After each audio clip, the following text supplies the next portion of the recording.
Ancient lost artifacts, legendary weapons, armor, jewelry, and little bits and bobs, strange devices, manuscripts written in unknown languages, and just stuff, for lack of a better word, of tales and legends. We will explore all of these and more, so grab a drink. My choice today is strawberry and watermelon tea, and join me as we explore the final, deepest, most legendary tier of the legendary artifacts iceberg. In tier 5, we have the Sword of Goujian. Now, this weapon honestly is one of the most beautiful swords that I've ever seen. It was expertly crafted, fantastically ancient, and it was made around 2,500 years ago, likely for a Chinese king at the time, and it was found just in 1965, where these archaeological digs were being done near the Zhang River in Hubei, China, and they uncovered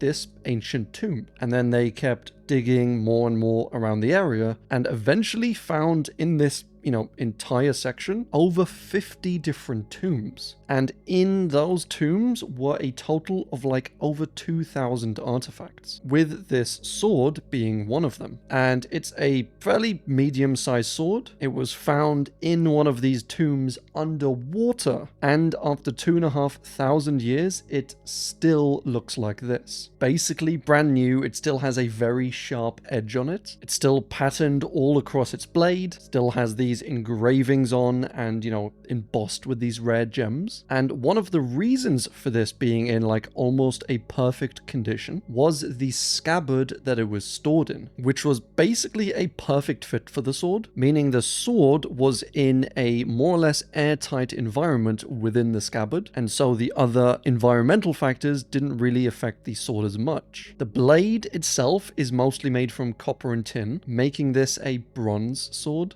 Ha!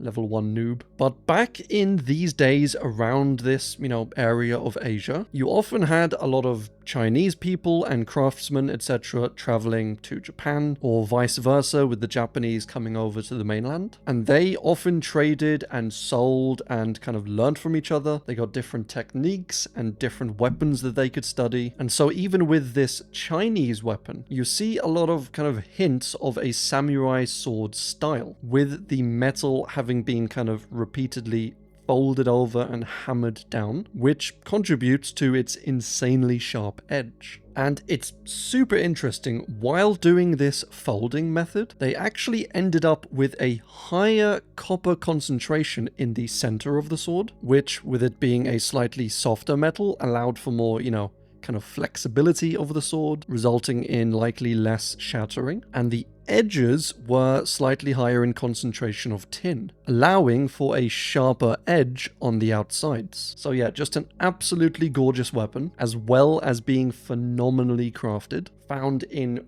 crazy circumstances underwater in a tomb, thousands of years old. And honestly, if we didn't have actual physical evidence of this sword, it would likely be seen as, just an unbelievable weapon of legends. The sword was loaned out to Singapore in 1994 for an exhibition, but someone working there accidentally kind of knocked the sword against the edge of the case, resulting in a small crack in the sword. And since then, China was like, nope, no longer shall we lend this sword out. And for our next entry, I thought it no better time, with us being in May, Mental Health Month, to talk about today's paid partner, BetterHelp. Now, you guys and gals are all probably quite reasonable, quite well-informed, but a lot of people still see therapy as useless, as a sign of weakness, or for crazy people. If you're going to therapy, there must be something wrong with you, and that is simply not the case. A lot of it really is just talking with someone, like you would a friend or family member, and just thinking through things like you might do on an evening walk, or maybe just writing in a journal. The only difference is BetterHelp has credentialed therapists to help you sort through all your thoughts a little more clearly. And I speak from personal experience here, a lot of people tend to overthink things or have a bit of a hectic or confused life. And through therapy, talking and just thinking out loud can help you clear some of those thoughts out. And if you're going through something, you really don't need to and shouldn't go through it alone. That's why, in honor of Mental Health Awareness Month, I am partnering with BetterHelp and working with them to try and stop the stigma around mental health support and to encourage more people to just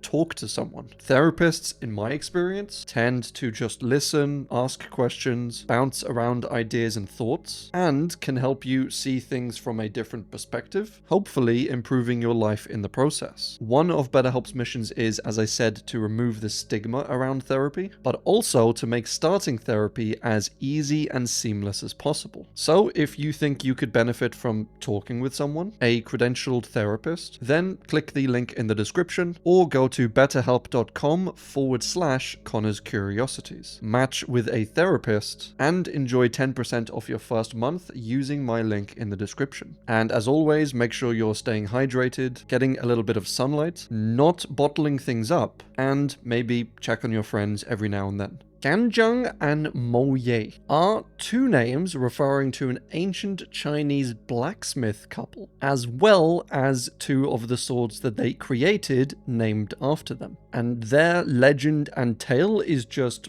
wonderful and insane. So the story goes that a Chinese king came to this blacksmith couple and he ordered them to make him two swords in 3 months. And they had to be like, the best swords because he was a king. But the blast furnace that the couples used wouldn't properly heat the metal. And so in some versions of this, Moye said that there wasn't enough qi or human life force in the furnace. And so she cut off some of her hair, cut off some of her nails, threw them into the furnace in order to increase its chi, and this, I guess, seemed to help. And they also used 300 children to operate the bellows to pump air into the furnace, which, yay for child labor, I guess. Or one version of this tale had Moye actually throw herself into the furnace, like a self-sacrifice in order to increase its chi, which I think that's a little bit dramatic. But in the version where Moye doesn't die, they make these two swords in 3 years, not 3 months, and they name the swords after themselves, the Ganjang and the Moye. But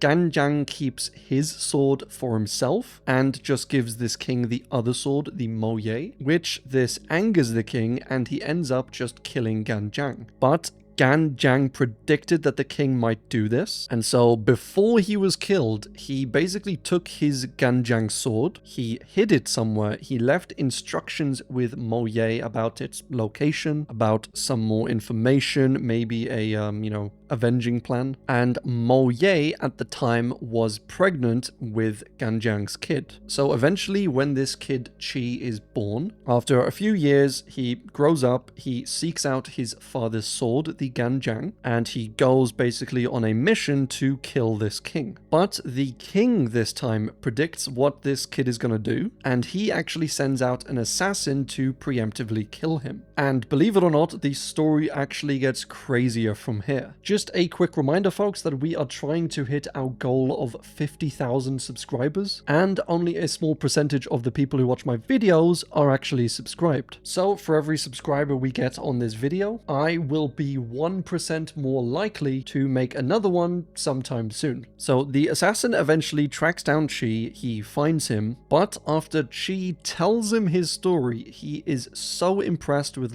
the bravery and nobility of it that he says to Chi, look, I'm an assassin, I'm still gonna kill you, but if you just surrender, if you don't make me fight you, if you just give up now and chop off your own head, then I will take your sword, I will take your father's sword, and I will go avenge this king for you. And Chi surprisingly did this. He surrendered, he cut off his own head, and the assassin did actually keep his word. So this assassin then takes Chi's head, he takes it back to the king as proof that he's killed Chi, and then he suggests to the king that you best boil this head in order to increase decomposition so that basically the head doesn't come back to haunt you. And then the king says yeah, That's a pretty good idea, actually. He puts the head in this massive cauldron to boil, but after 40 days of boiling, the head still isn't decomposed. So the assassin says, look, you need to actually look the head in the eyes in order to, like,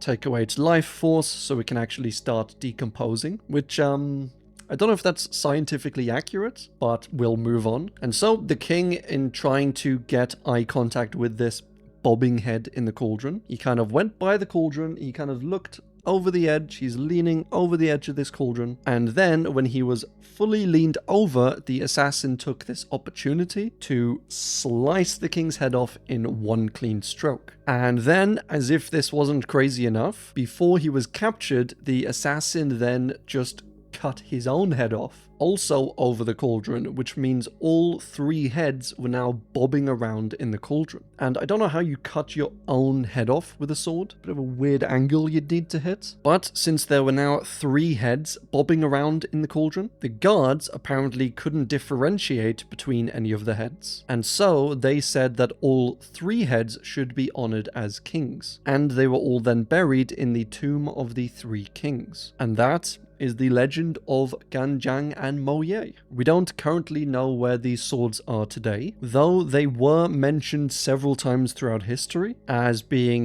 found or buried in a tomb, but we just really don't know where any of these tombs or burial places actually are. Caladbolg is a sword in Irish mythology, belonging to the hero and Irish king Fergus mac Roich. And I won't go into the full legend as it is a bit of a long one, but basically Fergus was a king. He wanted to get a bit, frisky, a bit jiggy with a princess named Nessa, and she agreed as long as Fergus let her son Cruthur, which, fun fact, Cruthur is actually the original Irish form of my name, being Connor, obviously, but as long as Fergus let her son be king for a while, then she basically agreed to get with Fergus. But Cruthur became the temporary king, but because he ruled so well as a king, he basically took over the role full time, with Fergus actually being humble enough to realize that Cruthur was a better king, and so he said, yeah, you kind of run things better than I do, and he let him be king permanently without any fight, which is pretty reasonable and sensible. But then Cruthur wasn't just satisfied with,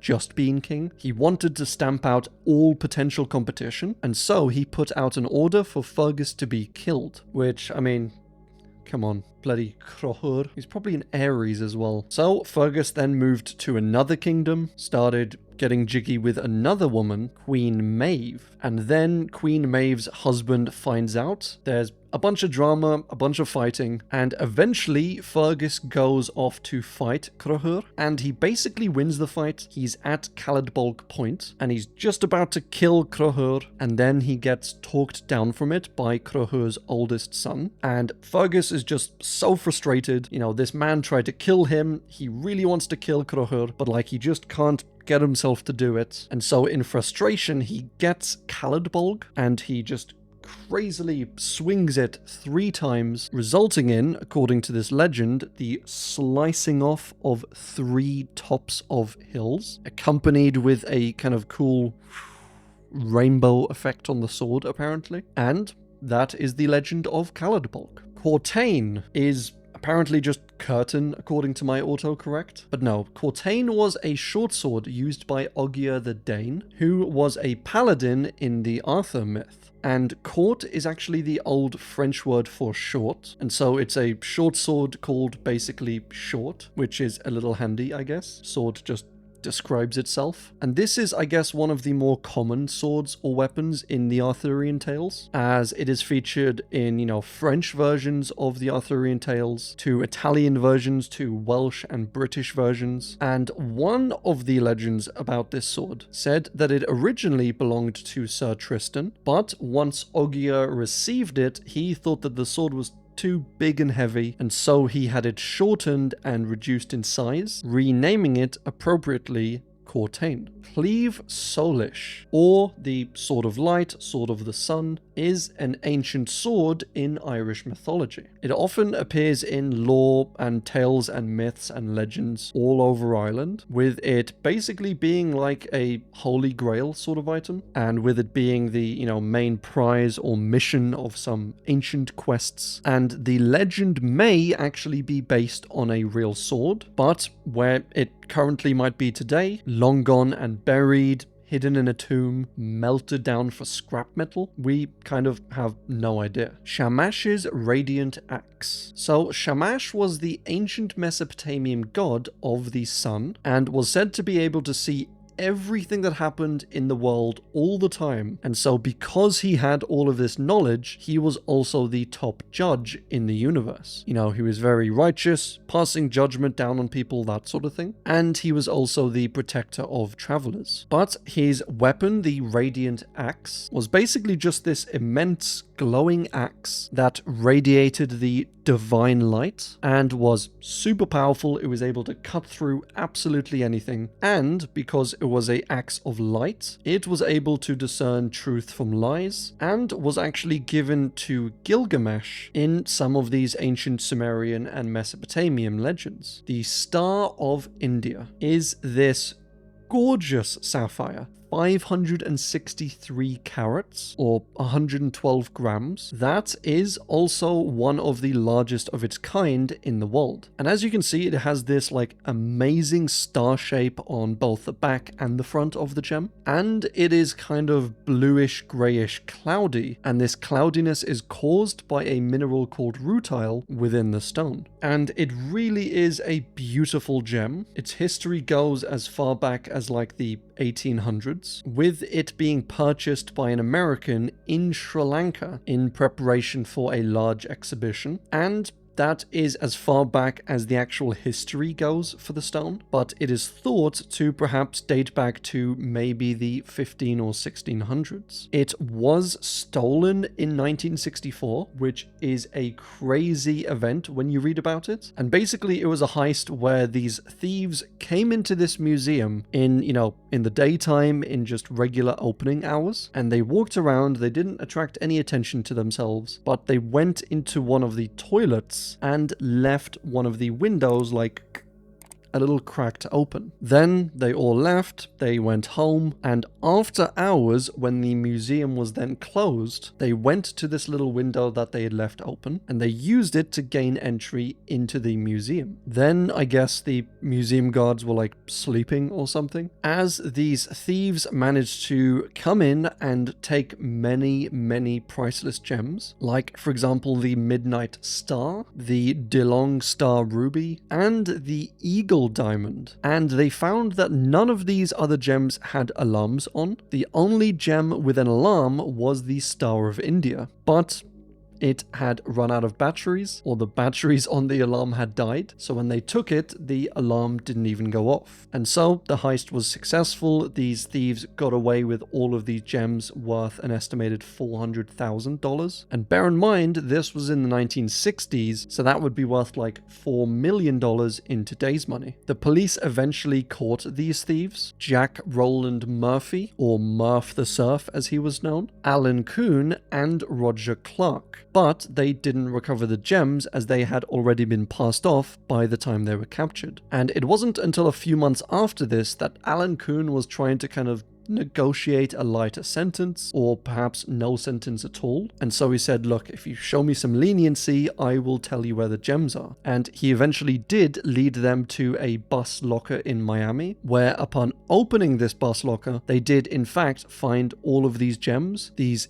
insane, rare, hyper expensive gems, just there sitting in the locker. So a wild tale, but the Star of India is absolutely fantastic and absolutely beautiful. The Terracotta Army is, in my opinion, one of the most interesting archaeological finds ever. And it was discovered in the modern day when in 1974, these Chinese peasants were just, digging around. They were digging down for a well, and they stumbled across these little kind of clay fragments, clay pieces in the ground. So they told I guess, the government this, and soon a large archaeological dig was undertaken. And what was found in this archaeological dig was just bonkers. Thousands of these life-size, lifelike clay or terracotta soldiers, with most of them being between 5'9" and 7 foot, and with them all being unique in that they had different hairstyles, different clothes, different weapons, and poses, facial expressions. Like, it's just insane. And there were over 8,000 of them. And if that wasn't enough, there was also horse figurines, chariots built down there, entire like garden areas with bronze birds. And on top of that, which I know it's hard to imagine even more, but they also at the time would have been painted something similar to this. So like, as if just being the plain clay soldiers isn't enough, they were also painted likely in unique colors and styles, and likely were all accompanied by actual weapons. You know, maybe the soldiers own actual swords or shield or daggers, etc. But a lot of these were thought to have been stolen over time because, you know, they were practical. You just steal all the swords, you just melt them down, or just use them if they're new enough. But stealing clay soldiers?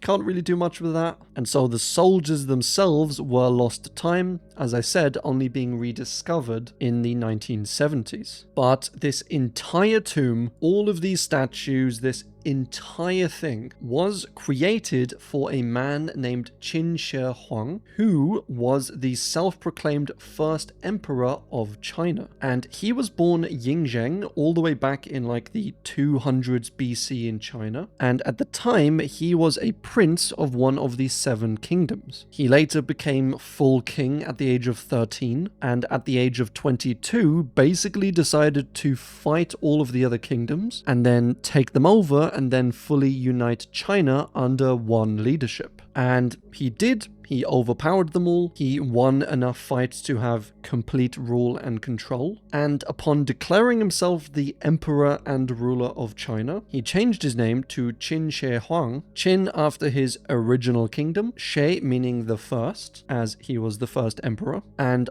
Huang basically being a reference to these ancient legendary kings of China, adding in some kind of, you know, historical legacy for himself. And honestly, in my opinion, he was both a fantastic ruler as well as a fantastically brutal and cruel leader, more or less a dictator. And so he's kind of a mixed bag. Like, yes, he took over complete power by force, he defeated and destroyed these other kingdoms, he killed anyone who, you know, went against him, and he actually destroyed a lot of, you know, Confucius texts and Taoist texts because he wanted to unite all of China under something called legalism. So these other religions were in like direct conflict with legalism. So yeah, an absolutely brutal figure, but he also did a heck of a lot for China as well. He rooted out corruption. You know, he tried to get the politics as kind of even as possible. He redistributed land as kind of evenly as possible, or as fairly as possible, actually removing and taking land from certain individuals who had too much and spreading it out to peasants, to the common man. He also standardized a bunch of things. So he standardized the currency and the coins. So you didn't have, you know, 10, 15 different currencies, all these different coins, all just floating around China. You just had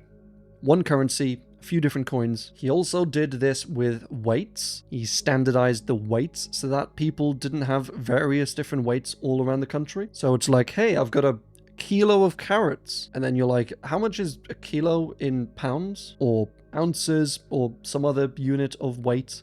Ulfberht or something. But he basically did away with this, had a standardized version of weights, and everyone's individual scales and weights were calibrated to the same ones, so you could be a little more certain that someone wasn't, you know, scamming you, or they had dodgy weights that were giving you, you know, a bit less of their product, etc. He also enforced standardized widths of chariot and cart axles, as well as standard widths of roads and paths, so that basically wherever you went in China and whatever road you took, you were always able to fit your cart or chariot down the road, which sounds pretty smart, sounds pretty sensible. And so yeah, he was a great, and I mean great in terms of powerful, he was a great leader. But after getting all of this power, after accomplishing all of these achievements, he started to get worried that he would lose it all. And specifically, he actually started to fear dying. And so he became obsessed with somehow achieving immortality. He consulted with doctors at the time, with alchemists, with magicians. He drank all sorts of like strange concoctions and potions that they said would help him live longer, which ironically likely contained mercury and actually led to him dying sooner. But when he realized that he couldn't really live forever in this life, he started preparing for basically the afterlife. And so that was reflected in him commissioning this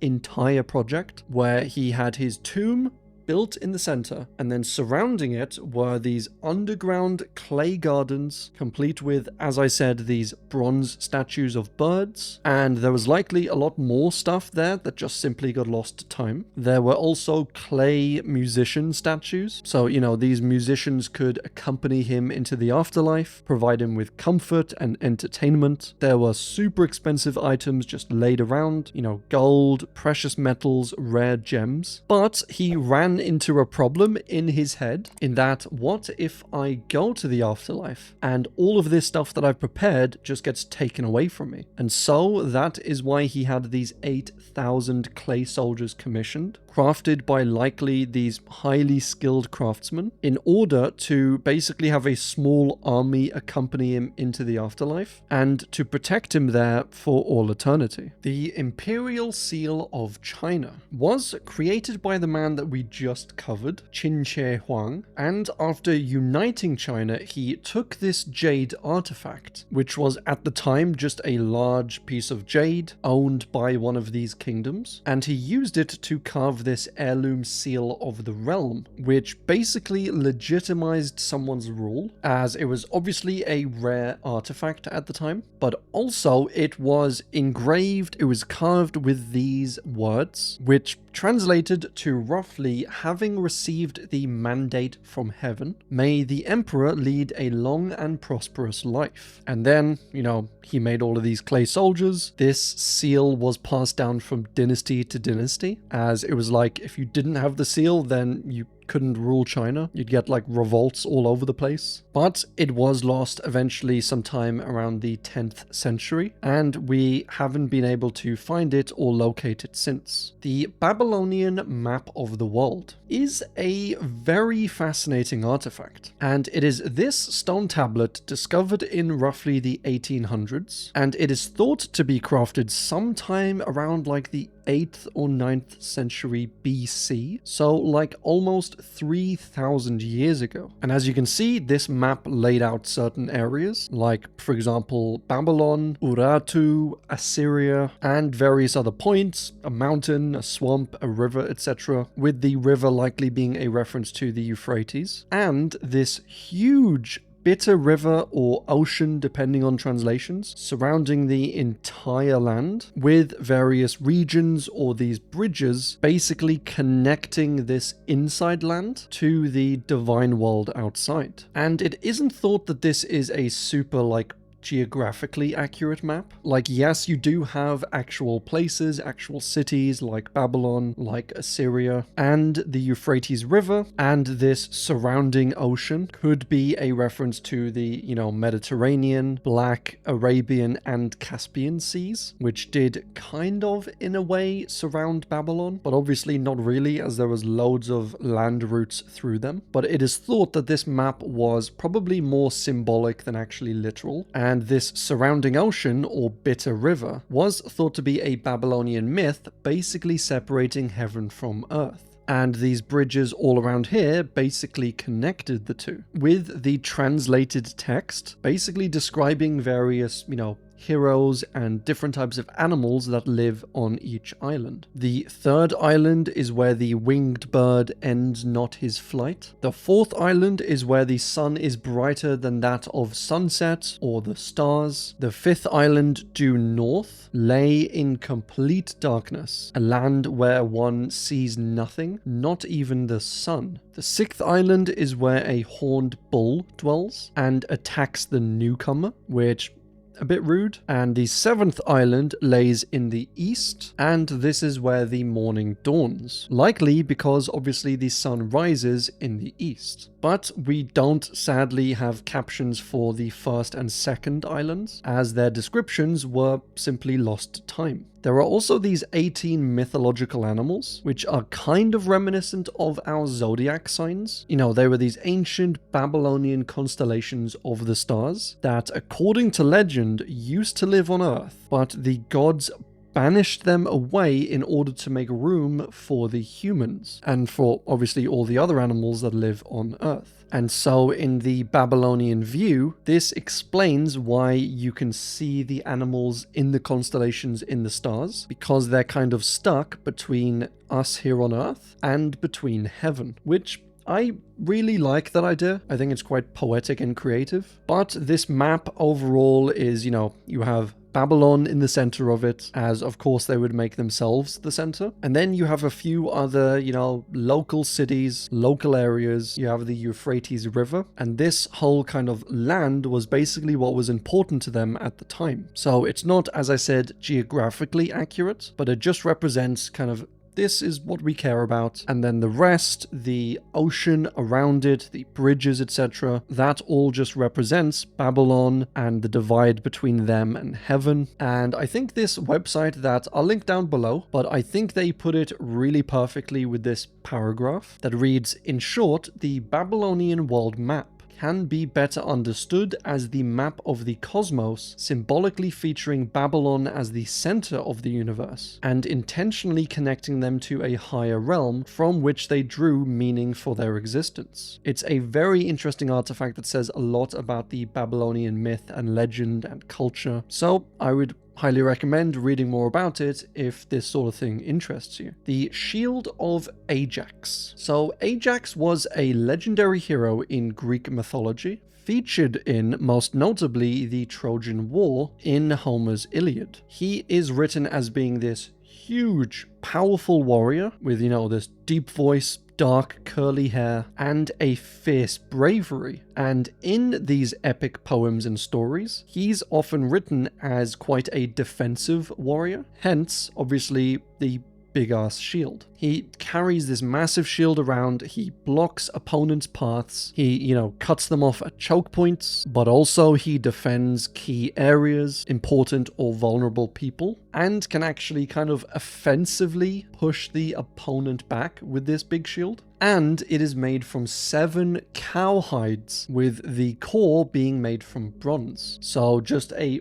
fantastic shield. Did it ever actually exist? I mean, maybe, perhaps. And if it did exist, where is it? Once again, we don't really know, but I think it would make for a fantastic find if we do ever dig it up. The Nanjing Belt was found in China in the 1950s, and it was found in a long-lost, buried, forgotten about tomb, so already it's pretty cool. But upon searching this tomb, they found this skeleton just like lying there, and around, kind of scattered around this skeleton, they found these little metal fragments of what they later found out to be the Nanjing Belt. And this skeleton they later found belonged to a man named Zhou Chu, who was a Chinese general in the 200s. And when he died in battle, he was apparently entombed here. He was honored. He had this special belt made for him, and they took it at the time and fastened it basically around his waist. But obviously over time, because belts are made of leather, the organic material in it started to, you know, decay, to waste away. And so all that were left were these metal fragments. And firstly, it's a pretty gnarly belt. Like, it's quite intricate, it's very well crafted. But as well as all that, they also did some further analysis of the material for this belt, and they found that it was made from silver, from copper, and from aluminium, which is very weird for its time period, because aluminium, especially in this time, was like very, very, very difficult to smelt. And as far as we knew in the modern day, it wasn't even isolated or smelted alone until 1827. And even modern day smelting of aluminium actually takes quite a large amount of electricity because of the method they use for basically isolating it. So it's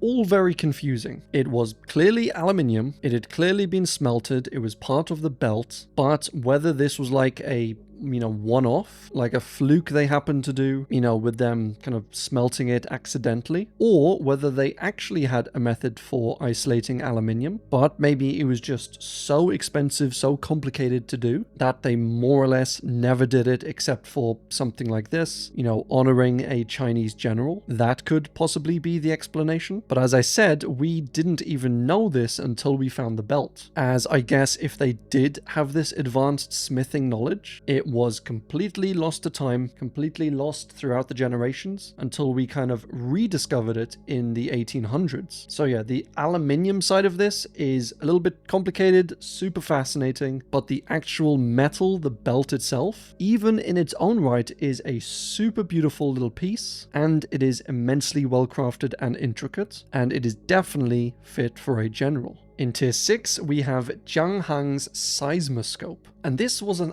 absolutely insane artifact and invention created by this man Zhang Heng, and he was a Chinese scientist, a mathematician, inventor, engineer, astrologist. He was just everything. He was like an ancient Chinese Leonardo da Vinci, and he was a very, very smart man who lived in like the 1st and 2nd centuries in China. He documented and observed over 2,500 stars, actually creating a star catalog to list them all. He improved the designs of the Chinese water clock, created the first ever water-powered armillary sphere, which was this thing used to help with observing the stars, and he also wrote incredible poetry, which it's like, geez, what couldn't this guy do? But this entry concerns something that he invented, this seismoscope used to detect the direction of earthquakes, which firstly, it just looks absolutely gorgeous, but secondly, it works in a super cool way, where, as you can see these dragons kind of hanging down, they would stick out in these 8 different directions, and within the mouth of each dragon, there would be a little bronze ball. And the whole thing was designed in just the right way, that if there was an earthquake, say, to the north, then this dragon who is pointing north would drop its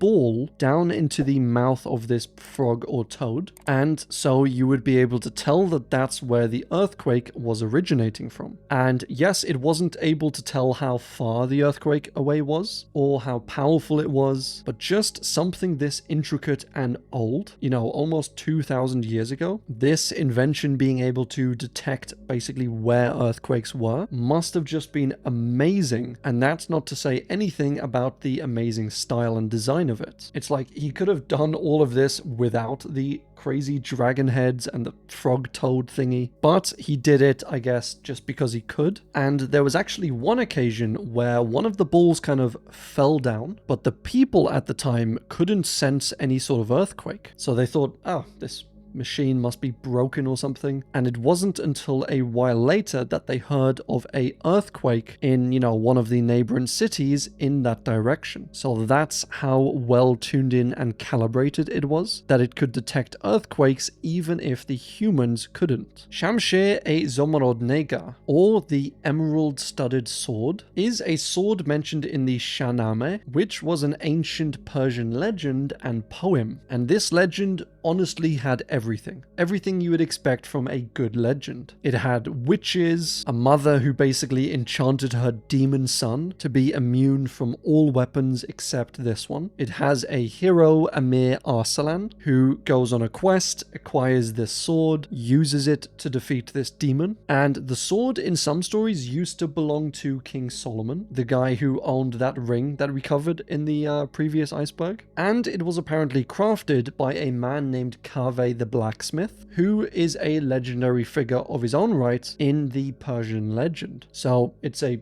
great story, a great weapon. We don't know if it ever did actually exist. Hopefully we'll dig up something resembling it sometime soon. But for those interested, it was also featured in Assassin's Creed Mirage. So try and find it in there if you like. And if you do find it, let me know where it is in the comments below. The Green Dragon Crescent Blade is the legendary weapon of this guy, Chinese General Guan Yu from the 3rd century. And there's a whole story about Guan Yu and his adventures, which I won't go fully into, but to kind of summarize, he helped to take over China with Liu Bei until he was eventually captured after, many fights, many battles, and he was executed. But his story and his legend and his achievements were, I guess, very, very popular at the time. And so he was often a symbol of worship and reverence in China. People looked up to him. He was like this legendary warrior, legendary hero. And as often happens a lot with these sorts of things, I think his tales and his stories and, his strength and abilities just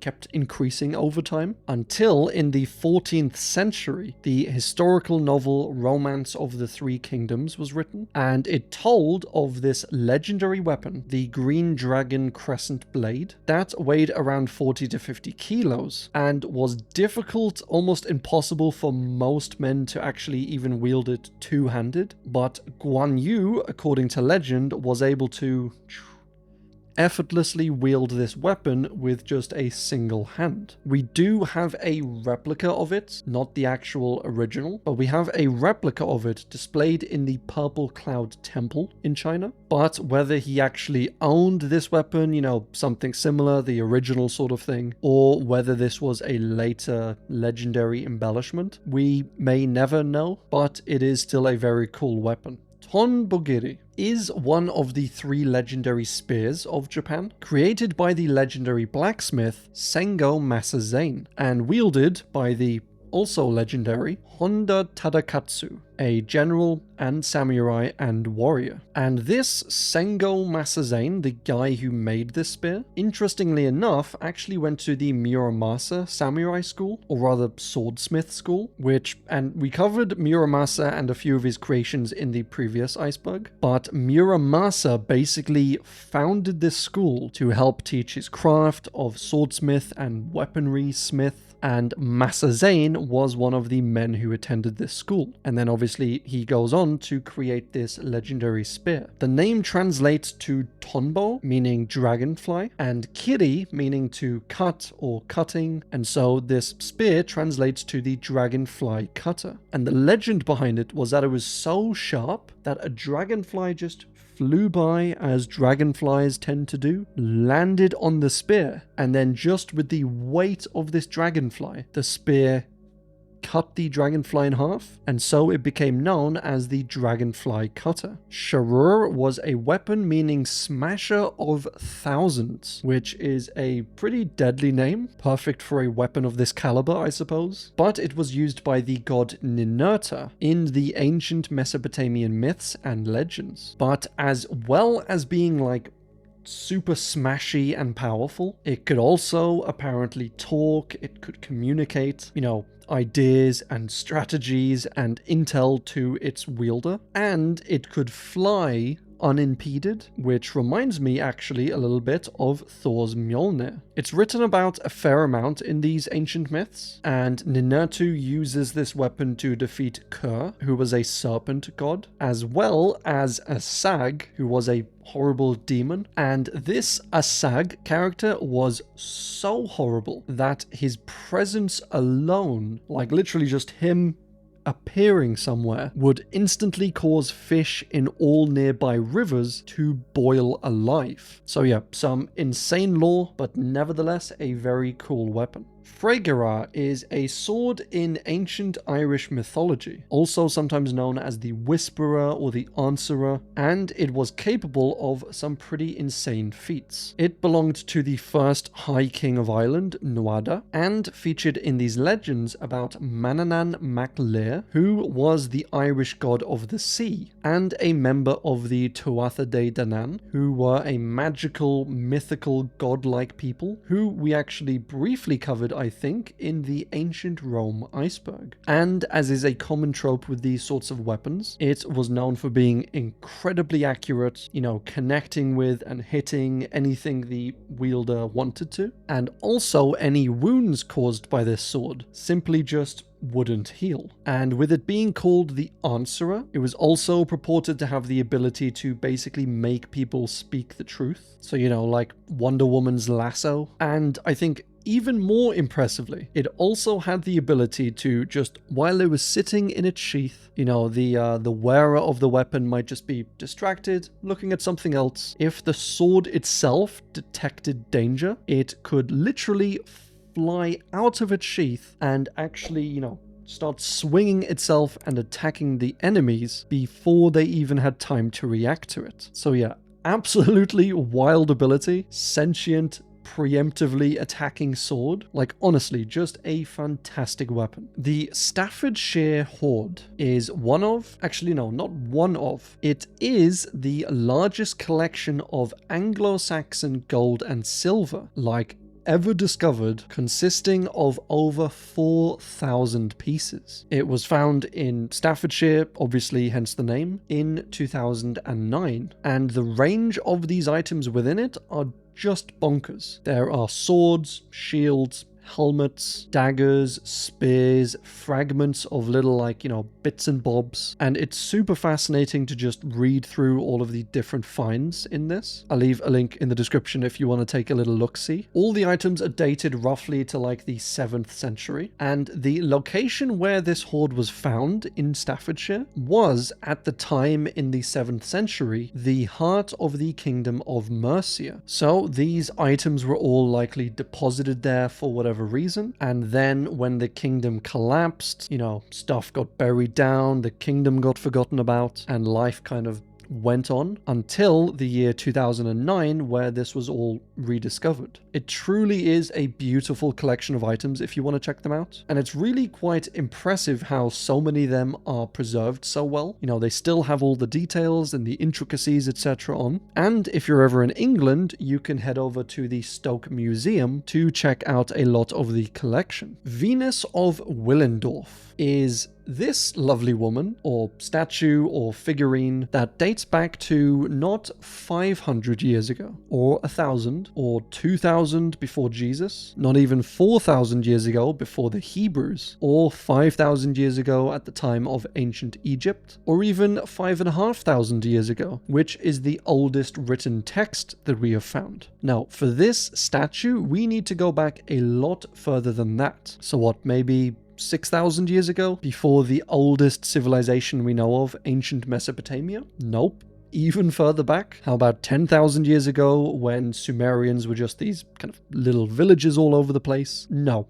All of these dates are absolute babies in comparison to the age of this statue, which dates back an estimated 25 to 30,000 years ago. Carved from Ulitic limestone and actually colored slightly with clay or ochre, and it was found in Willendorf in Lower Austria in a archaeological dig in 1908. So yeah, such an old relic. It is fantastic to see something like this. It actually resembles a human. It's also crazy to think how long it survived, and that it hasn't been destroyed or crushed or something in the last 30,000 years. And because this was so long ago, and we don't really have any knowledge of the people's culture back then, or their beliefs, or even a form of rudimentary language, we don't know whether this might have been a representation of perhaps a god, a local god maybe, or just of a regular human, maybe a character, maybe someone in their village. But regardless, it still is a super fascinating, at least for me,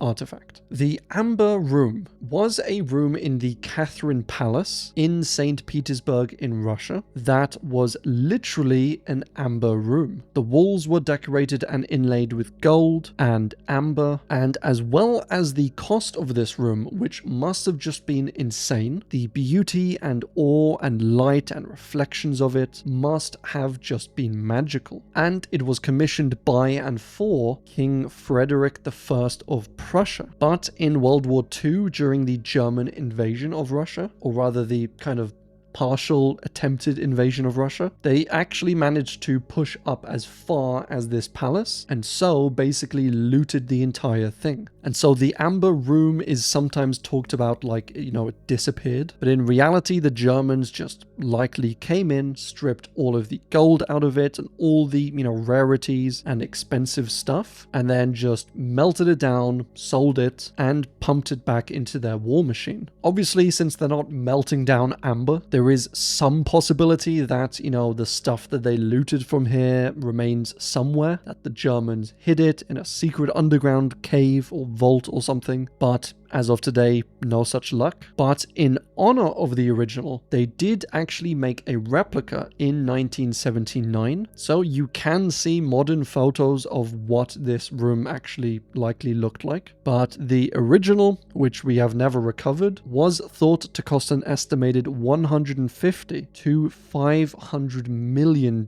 Just insane. The golden horns of Gallehus were these two golden horns made and discovered in Gallehus, Denmark, in likely the 5th century AD. Well, they were made in the 5th century AD, but they were found in the 16 and 1700s. And honestly, they look pretty cool. They were originally found not whole, but as like little fragments, and they had to be, a bit repaired and pieced back together until they were eventually stolen in the 1800s and actually were melted down for gold. And so the originals for these horns simply don't even exist anymore. And there were casts made of these horns, which were at the time the only surviving physical evidence of them, until those were lost sometime in the 1800s. And so basically all we have now is drawings and descriptions of these horns, which some people have used to create, recreations or replicas of them. But you can imagine these horns back in the 5th century,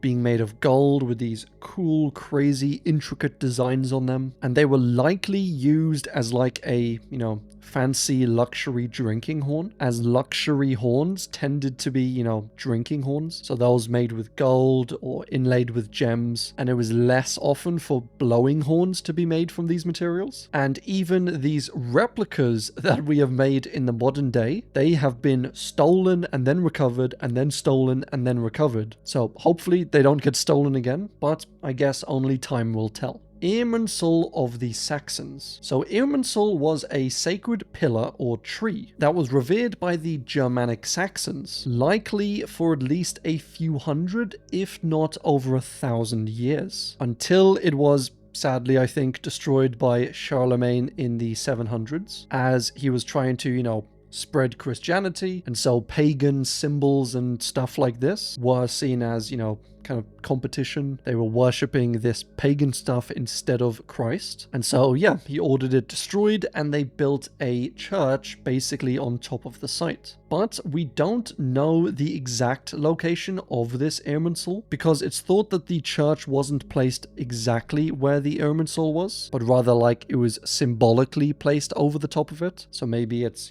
a town over. Maybe it is exactly on top. Maybe it's a few hundred meters on one side or the other. And the name Irminsul likely refers to a Germanic god, Irmin, who the Germanic people, the Irminones, are named after. And interestingly enough, from this root kind of name and tribe, it kind of morphed into the Herminones and the Hermionones, and eventually the name Hermione. And with regards to the god Irmin, there's not too much detail about him. He was thought to be some sort of a maybe major, but possibly demigod, or was simply another name or aspect for some of the other gods, notably either Odin or Tyr. And as I mentioned, we're not entirely sure whether this was a great pillar of some kind or just a, large great tree. But regardless, it was generally kind of revered and worshipped by the pagans and was likely used for stuff like rituals and events and worship. Until, of course, Charlemagne destroyed it, and that was that. Svalinn was this old legendary shield in Norse mythology that sat in front of Sun. Not the sun, by the way, but Sun or Sol, the Germanic god of the sun, which, yeah, it's a little confusing. But this shield would basically block a bunch of sun's light, protecting us humans from the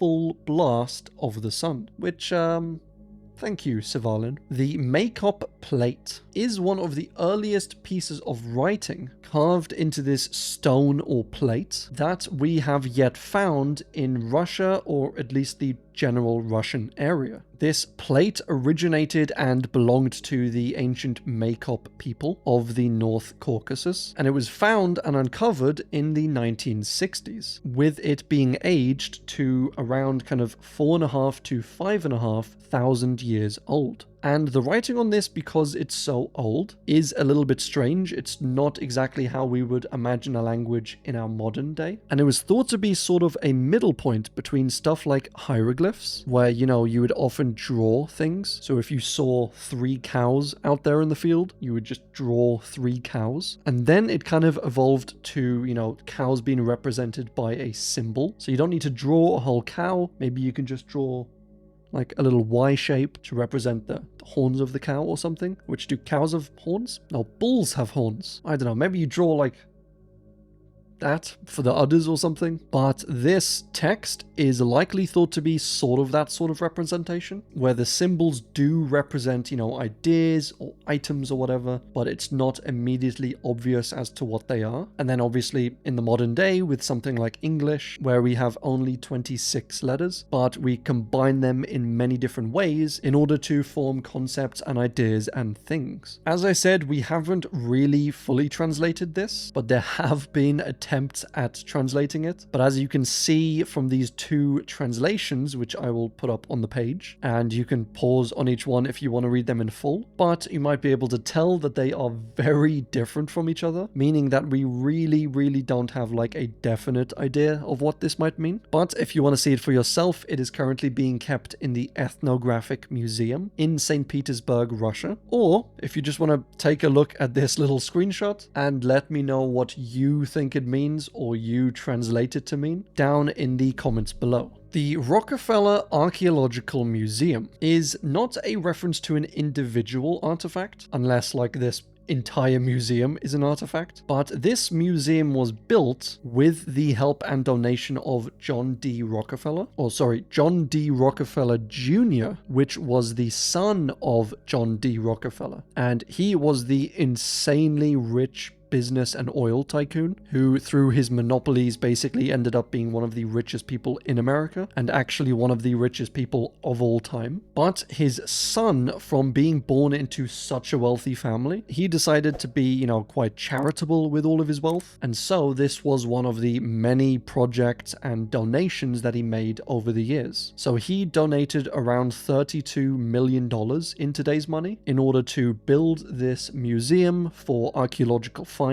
And when it was built, it was originally called the Palestine Archeological Museum and was used naturally to store artifacts and rarities found all over the Middle East, but especially those found in Palestine at the time. But during the 6-day war between Israel and some of the Arab states, Israel managed to win. They managed to capture this land and they took it over. They changed its name from the Palestine Museum to just the Rockefeller Museum, and basically took over all of the artifacts inside of it. One of the most notable being the Dead Sea Scrolls, which we covered, I think, in the previous Artifacts Iceberg. But they took these scrolls and they moved them to the Israel Museum. And I've never been there personally myself, but you can kind of browse online photos of a lot of these artifacts, the ones being kept in the museum, and they are just absolutely fascinating. And also, as a little kind of side note on this, in the rear courtyard of this museum currently resides a stump of a tree, and this tree used to be the oldest pine tree in the entire country until it sadly died in 1998. So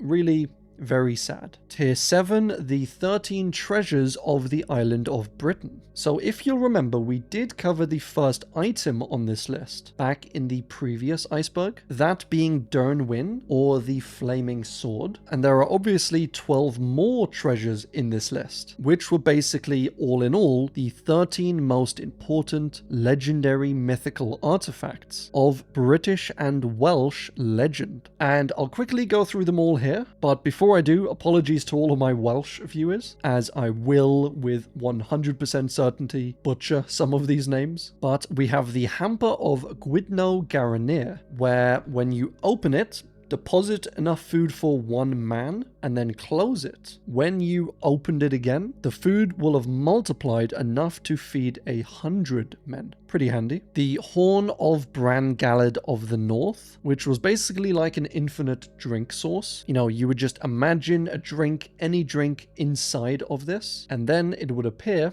and you would just drink from it. You know, you can do water, coffee, tea, olive oil if you want to be weird, white monster if you're feeling a bit tired, or ginster if you want to offend the entire nation of Ireland. The Chariot of Morgan Winfor, which was basically like a teleportation chariot. You know, you'd climb into the chariot, imagine being somewhere else, and then boom, you would instantly be there. The Halter of Clydno Ideen, where you would wish for any horse you wanted and it would instantly appear, which I think I'm starting to see a pattern with these artifacts. The Knife of Clorfeded Farchog, which was a magical dining and feasting knife. The Cauldron of Dernwich the Giant, where if you were hungry and you wanted to eat from the cauldron, you would get it up to a boil, you would add some meat into it, but if you were a coward, this meat would never boil. And if you were a brave or noble man, then the meat would like instantly boil. So it was basically a way of determining whether or not someone was a coward. And I think a little bit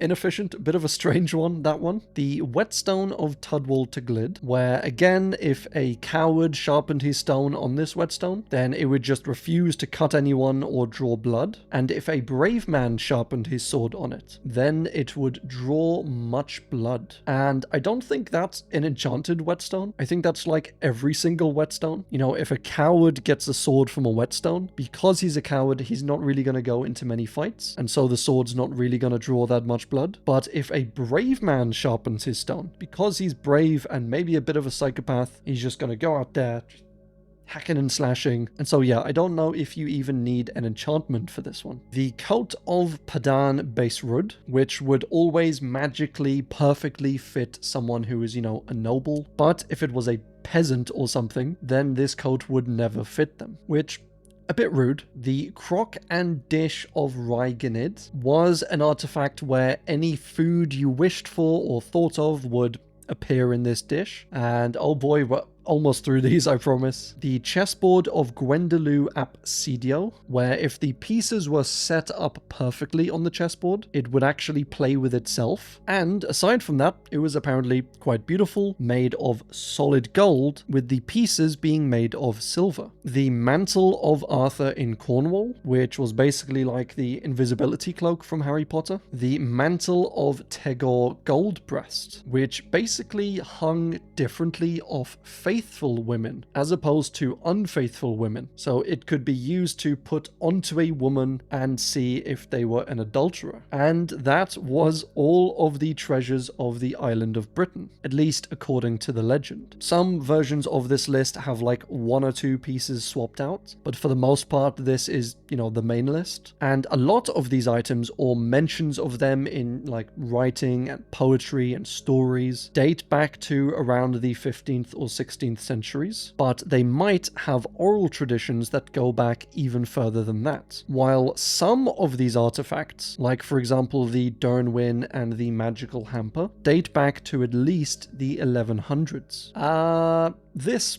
word, which I think is pronounced Wusi Buyunlu, but these were the magical cloud-stepping boots of the Taoist monkey king Sun Wukong. We actually covered his magical staff in the legend in the previous Iceberg, but these boots were woven from lotus fiber and were gifted to him by the Dragon King of the North, basically to make him leave because Sun Wukong was like hanging around, I guess. And the Dragon King was like, look, dude, if I just give you these boots, is that enough? Can you just leave? And Sun Wukong was like, yeah, okay, I'll leave.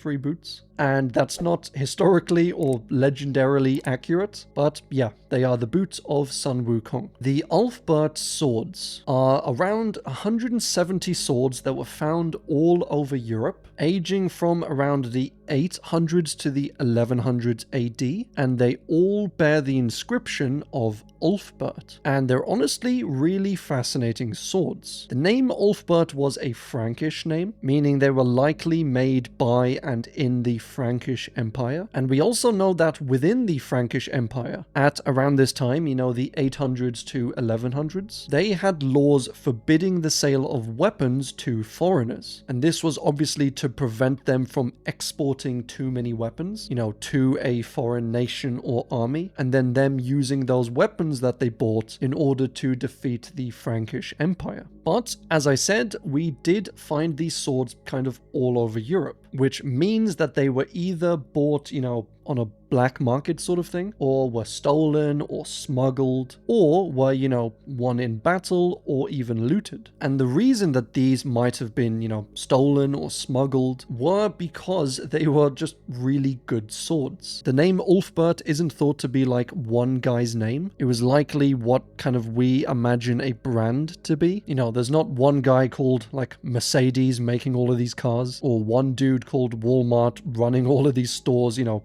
on the shop floor, refilling all the stuff. These, everyone understands, are brand names, and they generally confer some sort of, you know, reliability in the brand perhaps, or style that you might like. And this, it is thought, was what Ulfberht represented. There are a ton of them of super high quality, even smithed with crucible steel, which was a very superior steel, better than most European iron at the time, and likely came from the Middle East and Asia, which means they imported it basically halfway across the world in order to smith these super high quality swords in the Frankish Empire. And then I guess because they were so proud of them, they did a little Ulfberht on them. And so it became known, you know, Ulfberht swords are, you know, top quality. So naturally some knockoffs started to be made. And so we do have a fair few Ulfberht swords which are maybe lower in quality or cheap knockoffs sort of thing, but the original genuine Ulfberht swords were likely all built not by one person, but maybe by a family of smiths or a team, like a company sort of thing, or perhaps even just a lineage of smiths. The Aztec Codex, or rather the Aztec Codices, as there were many of these manuscripts, but these were manuscripts written or rather drawn in a lot of cases,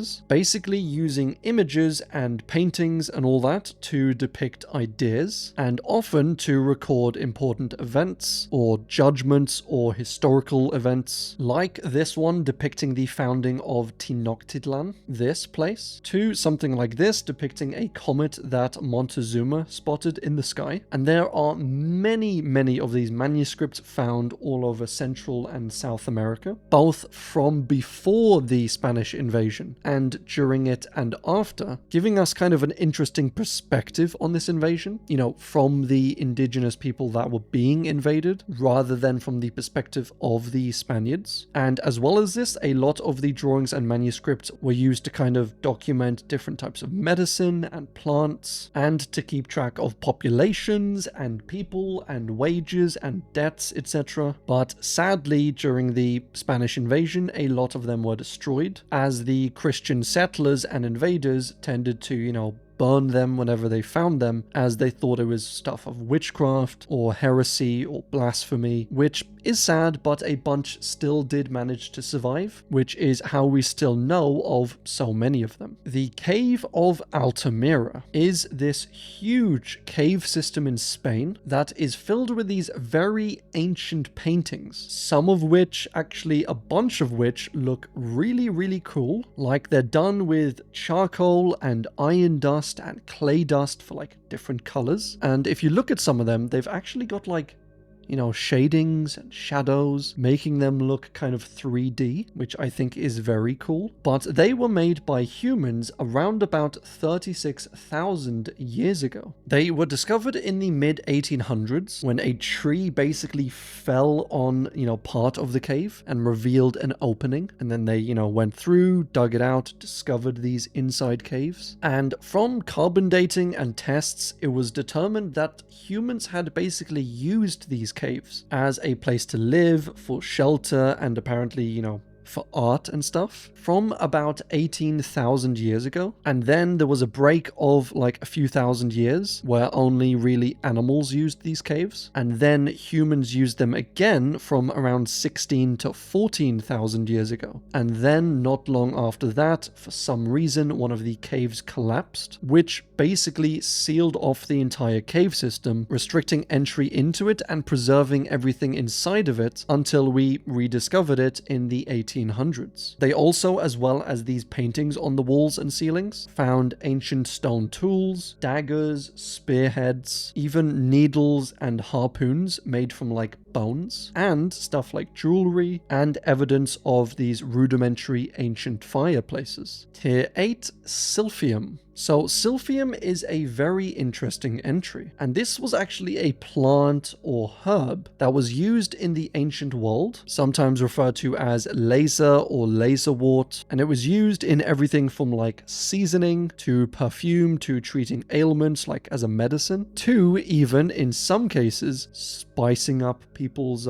bedroom life, if you know what I mean. But the unusual thing about this plant is that we don't really know what it was. Like, we have found many mentions of it, so it clearly did exist, and there are descriptions of it and even depictions of it, with Rome and Greece notably importing fairly large amounts of it, and it grew at least partly in northern Africa. But it is thought to have gone extinct over the years, and likely even went extinct during the time of the Romans. But through kind of modern analysis of the description of this plant and some of its attributes, we've kind of determined that it likely might be of the carrot family, you know, something similar to a fennel sort of thing. And it is thought that it only actually went extinct because of how popular it was, which basically led to overharvesting of the plant, as well as some temperature and geographical changes in where it was grown. So yeah, a wonderful, cool little plant, a very useful plant that sadly is no more. Ansile was an ancient shield that, according to legend, fell down upon Rome, and it was sent down by Jupiter, the god, not the planet. Because planets are incapable of making shields, they simply lack the arms and the opposable thumbs to make stuff. But it was sent down, according to legend, by Jupiter, and it was basically proof that the gods had given their blessing to Rome to basically rule the entire world, and that if the shield was ever lost, stolen, or destroyed, that this would kind of void the warranty and they wouldn't have the blessings of the gods anymore. And so when this happened during the reign of Numa Pompilius, the second king of Rome, he thought that it was so important, absolutely priority, to keep this shield safe, and so immediately he had ordered some smiths to make 11 identical shields to this shield. And so the idea was, if you had these 12 shields, you know, if someone came to steal them or destroy them, they wouldn't be able to tell which shield was actually the real one, and so I guess it would lower the chances of it ever being stolen. Krishna's chakra is once again just an OP weapon, which was a disc belonging to the Hindu god Krishna, and it could do everything from, you know, being used as a weapon, chopping off people's heads, to defeating demons and evildoers, to cleansing people, to rebalancing their cosmic dharma, to protecting people with these, protective enchantments, or to just be used as a shield, to even being used to block out the sun, or in forcing people to tell the truth, like some sort of a truth serum. The chakra or disc itself was kind of a representation of time, as it was constantly spinning round, just like time constantly goes on and on and on. And this can join the long list of just incredibly broken OP weapons. The Rohonc Codex is a book or manuscript or codex that was found in the 1800s in Hungary, and it is written in an unknown language by an unknown author with basically an unknown meaning. And there are these strange depictions on a bunch of the pages, which there are 448 pages in total, and written in here are 792 unique symbols, suggesting that these may not be letters like in our alphabet, where, we can rearrange them to mean different things, but maybe something closer to, the Chinese language, where one symbol, one letter, can mean one individual thing. They dated the paper that it was written on to around like the 1500s, but as I said, as to its origin, as to its author or its meaning, or even to its authenticity, as it could likely be a hoax, we currently have no solid answer. And that is all we have time for. This was a super fun video to make, to research. A bunch of these entries are from all of you guys who suggested them in the comments of the previous videos. So thank you all for that. I may make another one of these in the future if there is enough interest or want or need for it. Any more obscure or cool or interesting artifacts which I haven't covered already, just pop them in down below and we'll see how many we can rack up. But until the next video, take care of yourselves, drink plenty of water, get plenty of sunlight, although not too much sunlight, and as always, thanks for watching.